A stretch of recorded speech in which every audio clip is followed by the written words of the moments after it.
Radha Madhava Kunja Bihari Jaya Radha Madhava Jaya Radha Madhava Kunja Bihari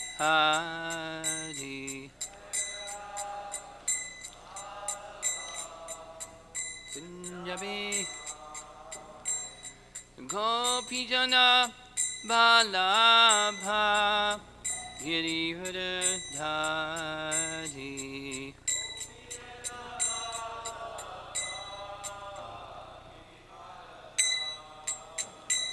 Gopijana Balabha Girivardhari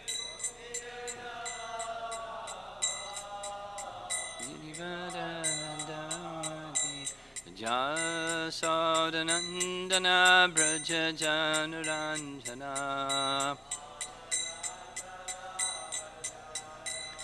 Jasodanandana Braja Janaranjana Jamunatira Vanachadi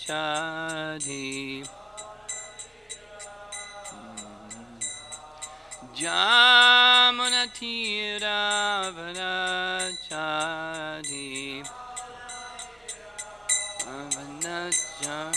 Jaya Radha Madhava Kunja Bihari Madhava Kunja Bihari Jaya Radha Madhava Kunja Bihari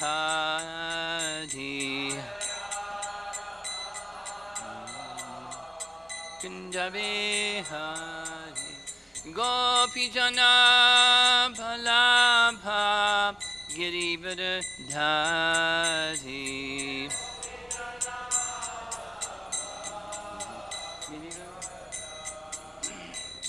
Gopijana Balabha Girivardhari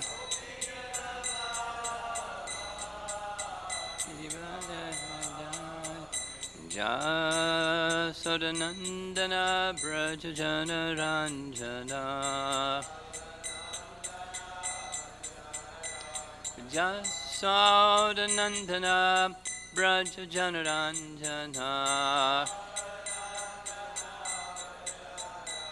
Jamunatira Vanachadi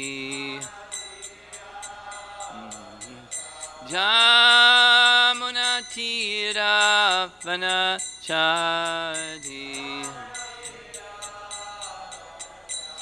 Jaya Radha Madhava Kunja Bihari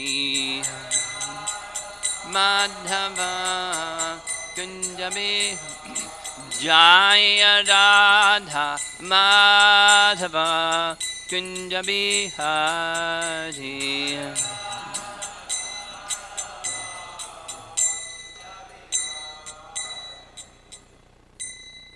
Jaya Vishnupad Paramahamsa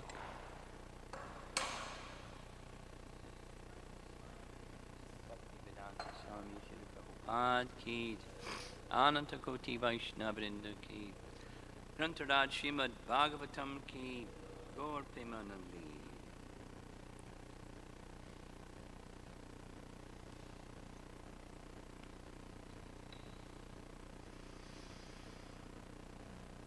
Om Namo Bhagavate Vasudevaya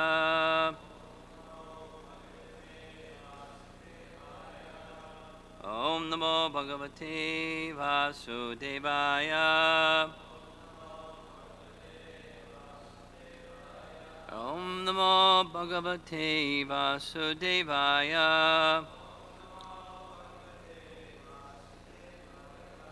Text 22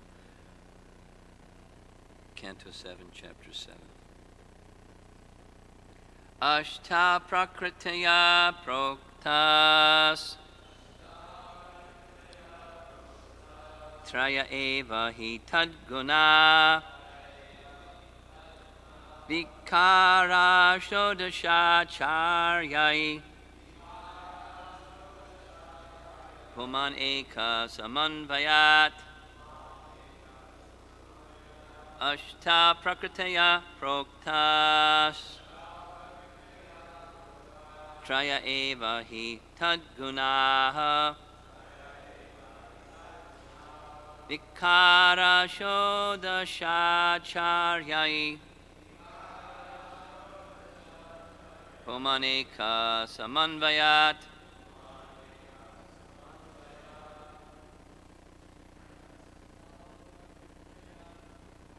Ashta prakritaya proktas Traya eva hi tadgunaha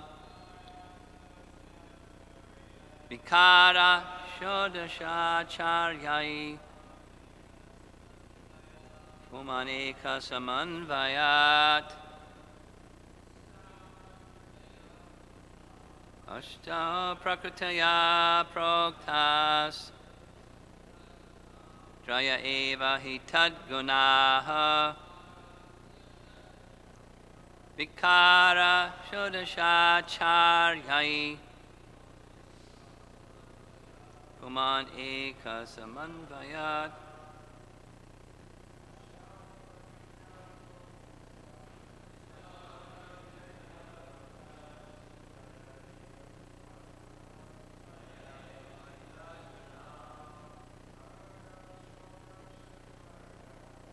Vikara shodashacharyai Pumaneka samanvayat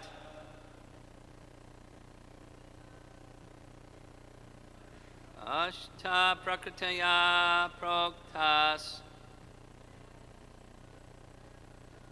Traya eva hi tadgunaha Vikara shodashacharyai Puman eka samanvayat Ashtau 8 Prakritayaha material energies Prokta it is said Trayaha 3 Eva certainly He indeed Tat gunaha the modes of material nature Vikaraha transformations Sodasha 16 Acharyai by the authorities Puman the living entity Ekaha 1 Samanvayat from conjugation Translation the Lord's 8 separated material energies, the 3 modes of material nature, and the 16 transformations. And there's brackets. The 11 senses and the 5 gross material elements like earth and water.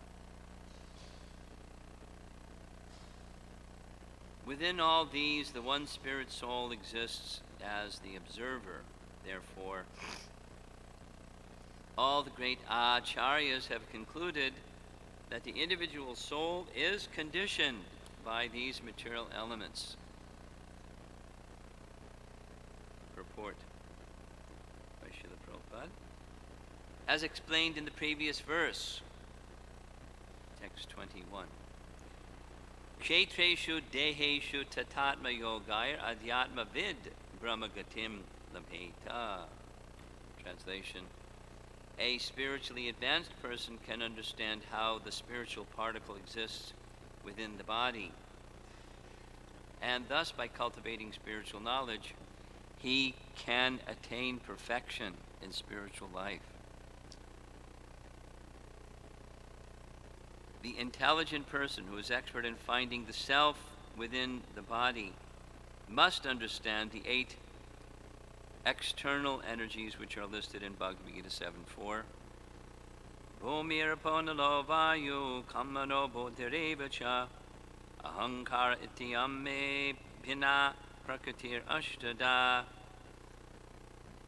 Earth, water, fire, air, ether, mind, intelligence, and false ego. Altogether, these 8 comprise my separated material energies. Now it gets a little complicated. Bhumi, or earth, includes all the objects of sense perception. Dash. Rupa, or form. Rasa, or taste. Gandha, smell. Shabda, sound. And sparsha, or touch. Within the earth are the fragrance of roses, the taste of sweet fruit, and whatever else we want. As stated in Srimad Bhagavatam 1:10.4, Sarva kama dukha mahi. The earth, or mahi, contains all our requirements. Thus, the objects of sense perception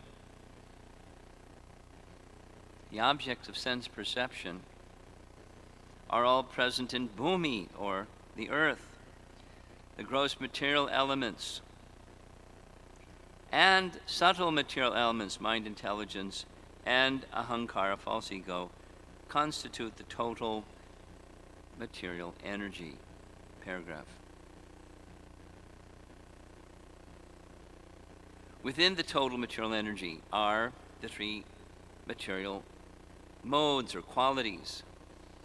These qualities, sattvagun, rajagun, tamagun, belong not to the soul but to the material energy. It is because of the interaction of these 3 material modes of nature that the 5 knowledge-gathering senses, the 5 working senses, and their control of the mind are manifested. Then, according to these modes, the living entity gets the opportunity to perform different types of karma with different types of knowledge, thinking, feeling, and willing. Thus, the bodily machine begins to work. Paragraph. The living entity is individual, but the body is a composition of many material elements. This is proved by the fact that as soon as the living entity quits this combination of material elements, it becomes a mere conglomeration of matter. The matter is qualitatively one, and the spirit soul is qualitatively one. What's up?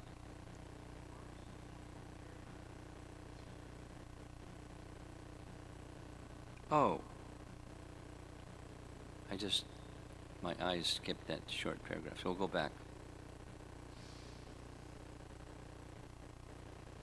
Where it says that thus the bodily machine begins to work, new paragraph. This has all been properly analyzed in Sankhya Yoga by the great acharyas, especially the Supreme Personality of Godhead, Krishna, in his incarnation as Devahuti Putra Kapila. This is indicated here by the word acharyai. We need not follow anyone who is not an authorized acharya. Acharyavan Purusho Veda, one can understand the truth fully when he has taken shelter of an expert acharya. Paragraph. That's the one I missed. The living entity is individual, but the body is a composition of many material elements. This is proved by the fact that as soon as the living entity quits this combination of material elements, it becomes a mere conglomeration of matter. The matter is qualitatively one. the matter is qualitatively one, meaning its quality is different than spirit. And the spirit soul is qualitatively one with the Supreme. The Supreme is one, and the individual soul is one, but the individual soul is understood to be the master of the individual combination of the material energy, whereas the Supreme Lord is the controller of the total material energy. The living entity is the master of his particular body, and according to his activities, he is subjected to different types of pains and pleasures. However, although the Supreme Person, the Paramatma, is also one, he is present as an individual in all the different bodies. Paragraph. The material energy is, in fact, divided into 24 elements. The individual soul, the owner of the individual body, is a 25th subject. And above everything is Lord Vishnu as Paramatma, the supreme controller, who is the 26th subject. When one understands all these 26 subjects, he becomes Adhyatma Vit. That's a term from the previous verse. An expert in understanding the distinction between matter and spirit, as stated in Bhagavad Gita 13.3. Kshetra Gayor Jnanam, understanding of the kshetra, the constitution of the body, and of the individual soul and the supreme soul constitutes real jnana or knowledge. Unless one ultimately understands that the Supreme Lord is eternally related with the individual soul, one's knowledge is imperfect. This is confirmed in Bhagavad Gita 7:19. Bahonam janmanam ante Jnanavan mam prapadyate Vasudeva sarvamiti samahatma sadurlabha. Translation: after many births and deaths, he was actually in knowledge, surrenders unto me, knowing me to be the cause of all causes and all that is. Such a great soul is very rare. 2 more sentences. Everything, material and spiritual, consists of various energies of Vasudeva, to whom the individual soul, the spiritual part of the Supreme Lord, is subordinate. Upon understanding this perfect knowledge, one surrenders to the Supreme Personality of Godhead, Vasudev Sarvamiti Samahatma Sadurlabha.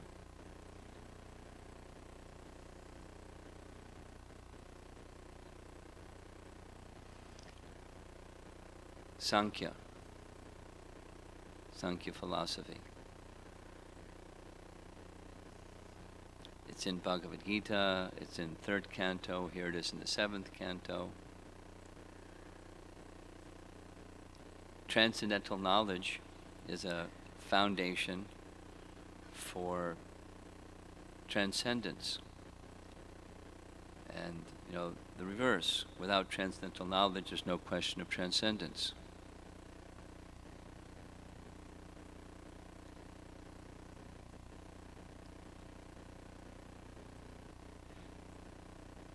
There's, it can get confusing.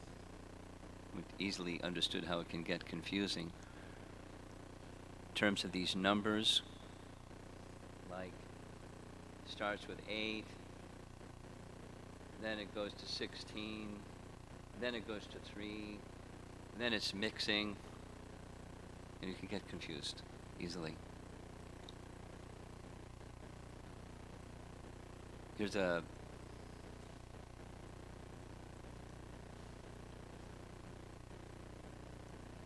maybe an obvious question. Within Bhagavad Gita itself, as well as other places here, that indicates there's 24 elements, material elements. And within Bhagavad Gita, the verse is quoted, there's 8 material elements: earth, water, fire, air, ether, mind, intelligence, false ego. there's 8, and over here there's 24. So which one is right? And the answer is they're both right. Huh? 8, is it 8 or is it 24? Well, it's just different perspectives on the same subject, which is allowed, like our discussion yesterday, different perspectives on the same subject, as even Krishna does. Just it's a different system of analysis. Of course, there's other things besides different systems of analysis where opinions differ or things like that. But in Krishna's case, Krishna's opinion is fact. So there's a system of 8 and there's a system of 24. But within the system of 24, the 8 are included.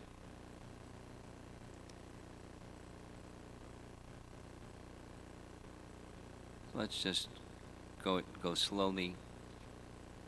In the process of creation, and it's mentioned here in the purport, when the modes of material nature mix with pradhan. So let's go back. Pradhan is a term that means the unmanifested state, undifferentiated state of the total material energy. One way to think of it is a big jumbled up warehouse. Everything is there, but it's undifferentiated. And it remains in that condition until agitated by the glance of Mahavishnu. And the glance of Mahavishnu specifically agitates pradhan by injecting via his glance samasti, all the living entities, and time energy, kala shakti. So that's all it takes. Time and the living entities. So living entities are of a different quality of energy. They're animate, and they animate dead matter. And time agitates the inert, undifferentiated condition, and in that agitated condition, the undifferentiated elements start to differentiate. They separate out. And the one that rules them all is the most subtle of them all, that's false ego. Specifically described in 3rd canto. So in this pradhan, the modes of material nature are there, but they're not active. They're dormant because they're not activated. When they become activated, then false ego mixing with the mode of goodness produces the material mind. So now we have 2 elements. We have false ego and mind. And false ego mixing with the mode of passion produces material intelligence, so now we have 3. And then false ego mixing with the mode of ignorance produces the 5 gross material elements. So 5 plus 3 is, generally it's 8. And then further manifestations, different descriptions are there, but from the 5 elements come the 5 knowledge acquiring senses, the 5 working senses, and the 5 sense objects. The 5 sense objects are mentioned in this: form, taste, smell, touch, and sound. They're within earth, without all the details. Sankhya philosophy detailed as in the 3rd canto. But the objects of the sense are within the elements. They just divide out or separate out. They can be separated out. So Prabhupada would explain like this: dig up some earth and extract as best you can citric acid. And how much citric acid are you going to extract from earth? Take that same amount of earth, place a lemon tree, and how much citric acid is extracted? Volumes. And his explanation, Prabhupada's explanation, is here it's saying is within the earth, everything that you need is within the earth. But then another perspective on the same thing is that the living entity that's in the tree body, the citric tree, the lemon tree body, it has mystic power. The living entity within the lemon tree has mystic power. It can produce citric acid. I defy the scientists to find the citric acid in earth. They will not. Here it's saying it's within, but the potential is there if you have the appropriate mystic power to extract the citric acid from earth, and otherwise you have to say it produces the citric acid. But where does it come from? From the earth. Because without the earth, the lemon tree isn't going to produce citric acid. So there's this word that's used in the last word in the verse is samanvayat.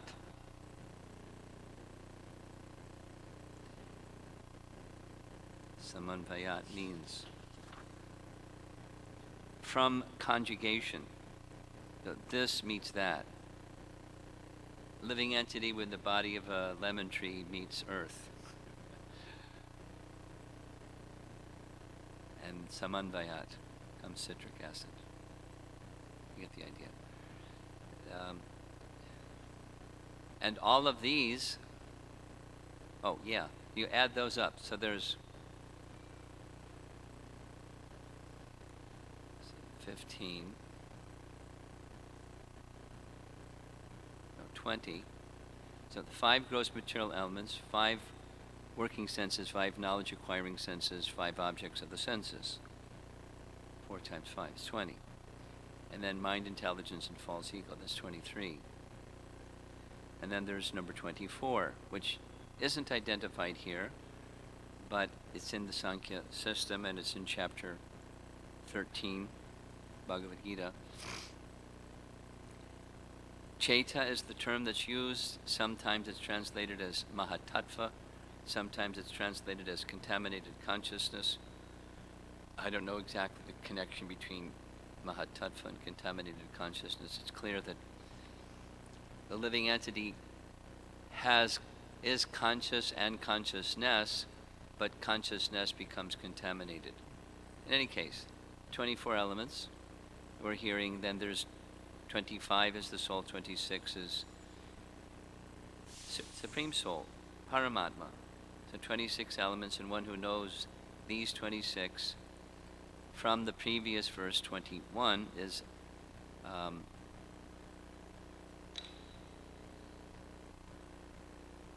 Adhyatma Vid. Vid means to know, and Adhyatma. So what scholar in our audience here knows these Adhyatmika, Adidaivaka, and Adibhautaka? What do those terms refer to? Adhyatmika, Adidaivaka, Adibhautaka. You've all heard them because you're brahmacharis. Yeah. So which one corresponds with which misery? Body and mind. There we go. So that's the covering. But the body and mind, Adhyatmika, Vid, it's not animated. There's no meaning to it without the soul. And then the soul can't do anything without the Supreme Soul. So that's the Adhyatma Vid. And how are you going to know Adhyatma Vid? Well, you need an acharya. That's this acharyai. And so it starts in here, the acharya such as Devahuti Putra Kapila. We know Kapila, what's the Devahuti Putra part? Son of Putra, the son of Devahuti. Why that adjective Devahuti Putra? Because there's another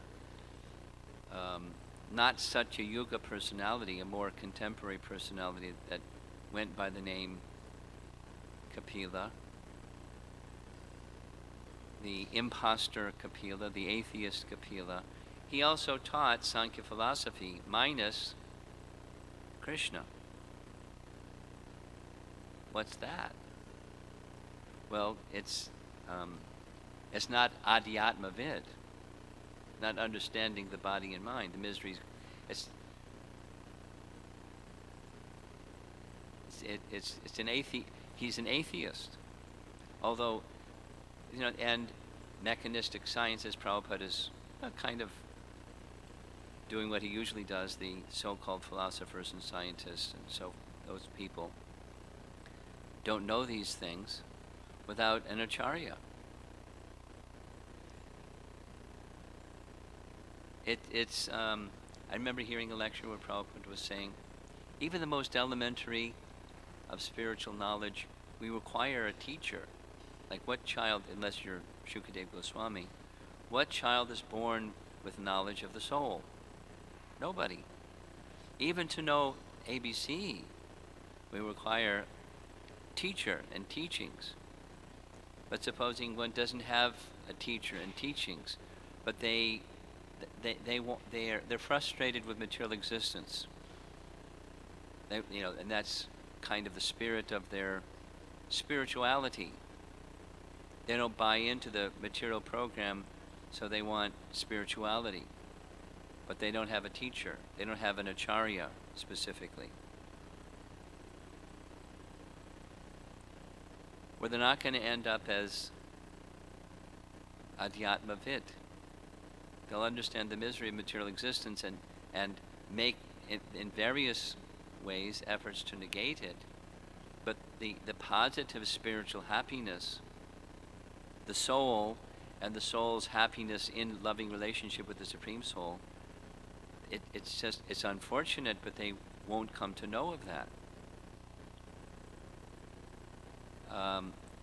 Prahlad, in his instructions to his classmates, is describing that transcendental knowledge. Transcendental knowledge is not just, I'm just emphasizing, as Prabhupada is doing, it's not just matter and spirit, but it's also the controller of both. That's Krishna consciousness. That's where the bhakti principle enters. Then there's the possibility, through that transcendental knowledge, to not only detach oneself from matter, but connect oneself with the Supreme, who's the controller of both. That's what he's advocating to the students, that they haven't heard it from Shanda and Amarka. They haven't heard it from their demoniac parents. They haven't heard it. And so he's very compassionate. He wants to give this opportunity to them. And as you recall from some verses back, the preamble of all of this is, please, as I had faith in words in Narada, you please have faith in my words. Here we go. That it's certainly an element of faith is necessary even when hearing from proper source. One, to say the opposite, as Krishna says, one who is faithless isn't going to make any spiritual progress. They will have faith in something else. And, try your hand at it. Those of you that have met people that are atheists or more politically cool as to be an agnostic, but actually they're atheists, largely. So that's okay. But they have faith in something else. When you have faith in something, you take shelter of that something, and it's hard to let go.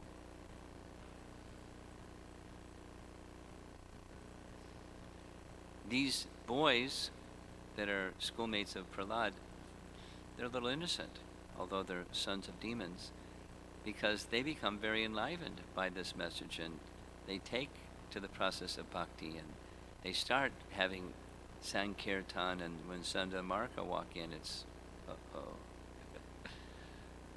problema for the boys, and particularly for the ringleader, Prahlad.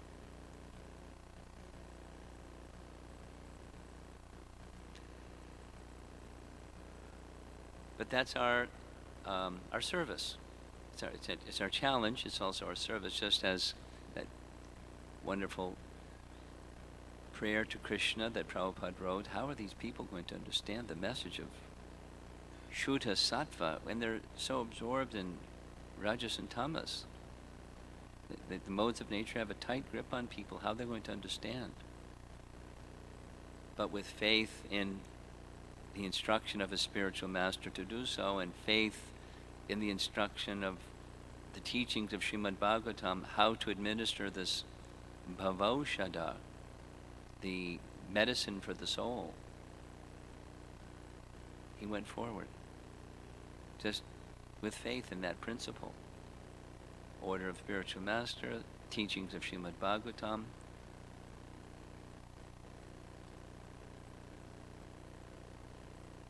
That's similarly our position. Who are we? We're struggling ourselves with material conceptions of life and mind and senses and the whole picture.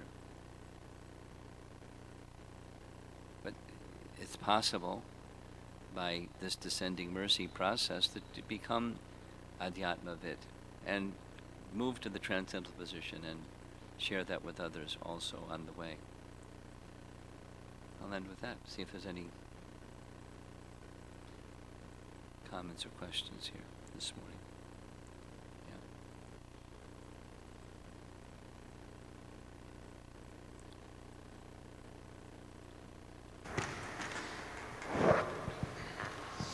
Maharaj, you mentioned that the ones that don't have faith. Wait, slow down. He's going to turn the volume down. Go ahead. Try the again. ones who Take don't. Take it from the top. I couldn't hear it. It was too much. The people who hold don't. It further away from your mouth. Yeah. The people who don't have faith in Krishna or his devotees, they've got to put their faith onto something. They've got to have shelter of something. Can you explain on that? It's like faith is more or less a forbidden word. Is one faith of the. Is more or less what? If. Yes. Can I explain that? Sure. Faith is of the soul. In the soul's purified state, there's faith in Krishna. In the soul's covered state, it's still there because it's of the soul, but it's conditioned by the modes of nature. So faith will take a different form according to the modes of nature that the living entity is covered by. And then there's divisions of faith. There's a whole chapter in Bhagavad Gita. But the principle is faith is already there. Faith is intrinsic to the soul. So if not in relation to Krishna, according to the modes of nature, what's your favorite mode? And then that's going to determine the nature of the faith of someone. All right? What are some examples? Some examples. Faith in the quality of goodness, faith in the quality of passion, faith in the quality of ignorance. There's somebody that's opposing me. I should destroy them. And I have my methods of destroying those that oppose me. I have faith in those methods. Passion. I'll find happiness if I get objects. To get objects, I need power. I need money. I need a good education so I can get a good job, so I can get good money, so I can get the objects, so I can become happy. Driven by passion, faith in the mode of passion. Or the Olympic athlete, or whatever. Then I get happiness.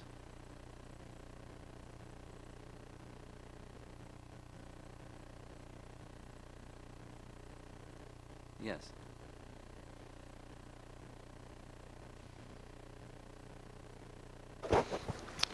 When you were mentioning the Mahatattva, and I always hear the term like contaminated consciousness, but I guess I wanted more clarification on if that means that the soul itself has some sort of contamination, or is it simply because he has a contaminated subtle body that he's considered contaminated?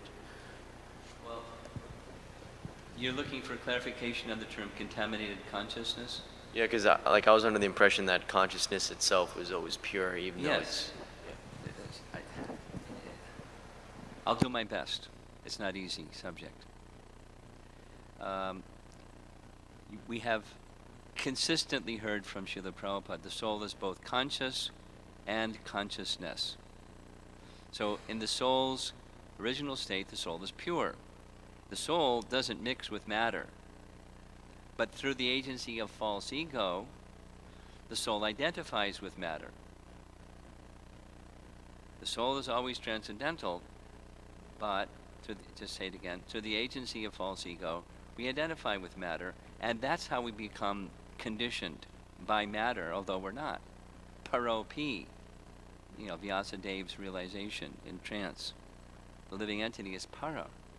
Although he's para, manute, he thinks himself otherwise. So now, consciousness is pure, but through the agency of false ego, we've identified with matter, and so our consciousness, although pure, becomes influenced. We make, it's right in the language of this purport, but we make choices. Free will choices, that's of the soul, to be implicated in matter. And we're making it every moment. It's not like once upon a time we made a mistake, a free will choice. We're making that choice through the agency of contaminated consciousness. So on the one hand, this is the apparent dichotomy. Consciousness is, as the soul is pure, consciousness is pure, and now we are saying that consciousness is contaminated. So which is it? It's one of those. It's something like, again, I'm doing my best, it's something like the rays of the sun. The rays of the sun are, heat and light. And then the rays of the sun may pass through clouds. And I can't see the fullness of the rays of the sun because there's clouds in the way. They obfuscate or block the fullness of the rays of the sun. But the rays of the sun are not changed. It's just my vision of the sun has changed because of the cloud blocking the direct rays of the sun. Consciousness, similarly, consciousness is pure, but because of these other 23 things, consciousness is contaminated. It's not seeing as things really are. We're not seeing the self, we're not seeing the elements, we're not seeing Krishna, we're not seeing one another, we're not seeing properly. Although consciousness is pure, it's also appropriate to say it's obfuscated, or that's a nice word. It's covered. There's a block.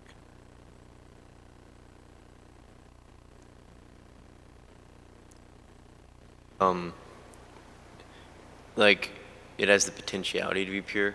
Yeah. Here's another example. Like air is pure, but visit Los Angeles. There's all kinds of smog. Visit Beijing. Shoo. Air is pure. Colorless, odorless, tasteless. I was riding in a car in the afternoon, and I thought, what happened? It's like almost dark. I said, oh, that's the smog of Beijing. It becomes, so it's different because consciousness is spiritual and air is not spiritual. But the comparison has its limitations. It's an analogy. But as air is pure but looks polluted, because it's just carrying other things besides air in it, consciousness is pure. But the whole surrounding of the soul, through the agency of false ego misidentifying with all of it, its action is contaminated. So therefore, sometimes, chaita, contaminated consciousness. So it's a different way of looking at the same thing.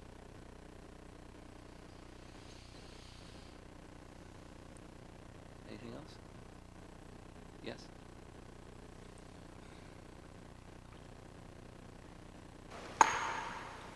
this statement here, Acharyavan Purusho Veda. One can understand the truth when he has fully taken shelter of an expert acharya. So my question, I recently heard someone related to me that a senior devotee had mentioned one time to Jaya Jagannath, and he said that, I'm trying to relate it to the purport, it might be a little bit off topic. This might be a little bit off topic, but I'm trying to relate it to this. Sure. So he said that in terms of taking shelter of the acharya, the senior devotee mentioned, well, I don't care about prema, I just want to serve my spiritual master. I just want to serve Prabhupada. And it sounded like an interesting statement. And some of us were just curious, isn't the instruction of the spiritual master? I mean, it seemed a little bit. Anyway, I understand the question because I've heard the question, and I've heard the discussion on the question. And it's an interesting question. For some,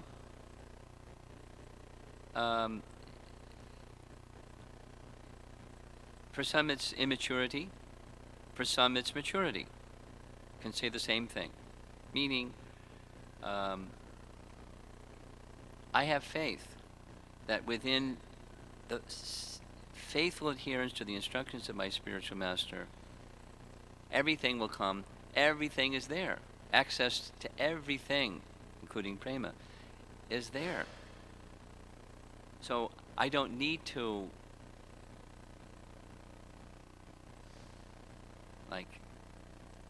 I need to stay focused. It's like the verse that Brahma speaks to Krishna after the Brahma Vimohan Leela, and he says, just stay fixed at your lotus feet, and Mukti Pade Sodaya Bhak. That's the verse that Sarvabhauma Bhattacharya said, no, it should say Bhakti Pade Swadaya Bhak.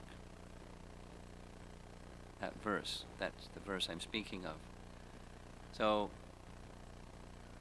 Krishna is the giver of mukti, and he does so by giving bhakti, so it's not wrong. By Vyasadeva saying Mukti Pade.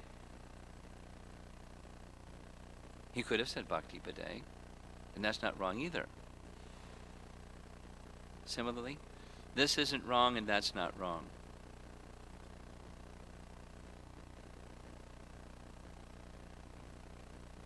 Except the person who says,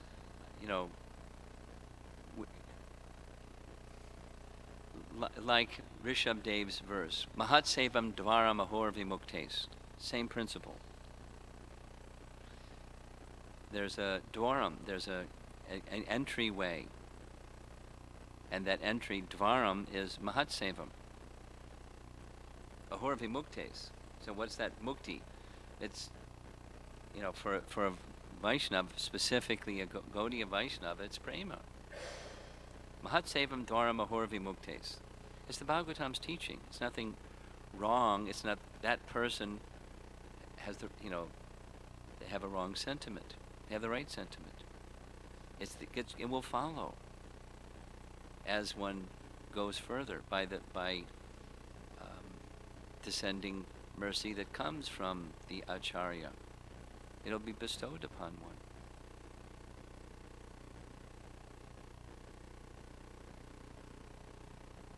Then there's other perspectives that say you need to know what the goal is, not just the means to reach the goal. Though I want to emphasize, while you're striving to reach the goal, you should know what the goal is and hanker for the goal. Different emphasis. But it's not one's right and the other's wrong. And they can argue with each other. And then groups, and then they're bashing. And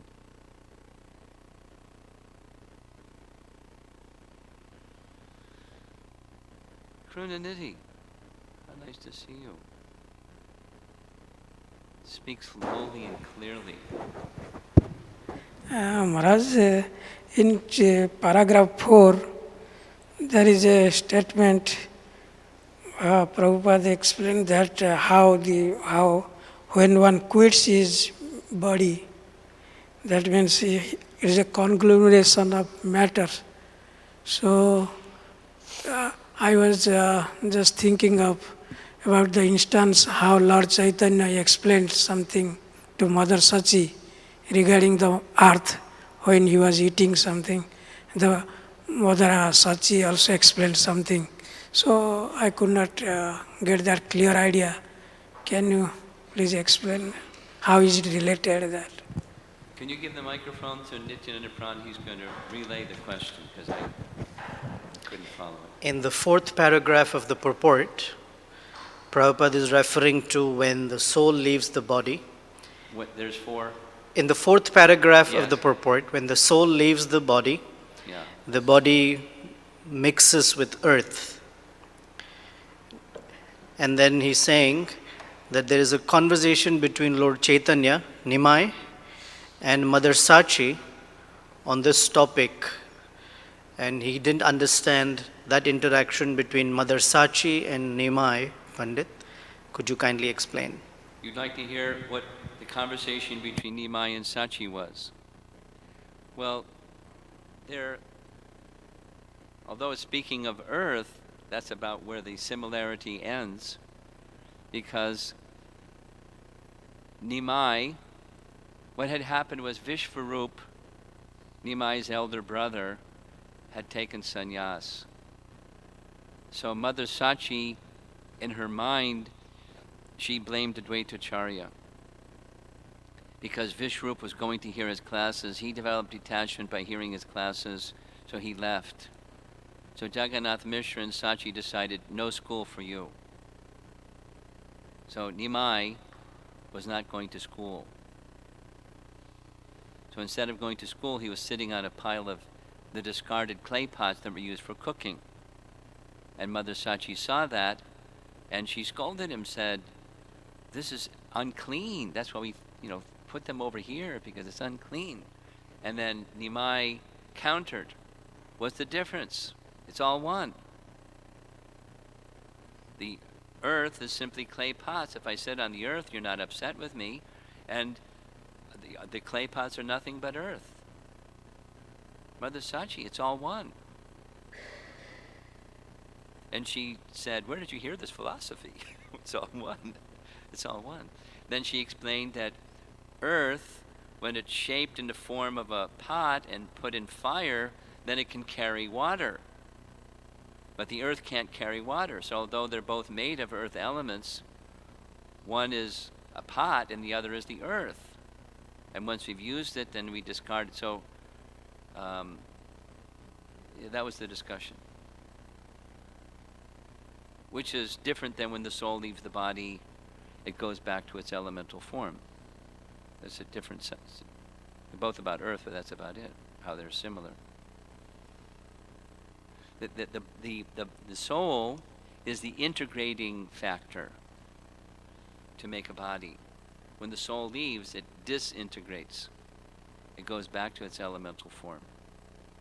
Like Ishopanishad, that the air merged with the totality of air, and the elements go back to their disintegrated state. The soul is the integrating force. Okay? Srila Prabhupada ki jai.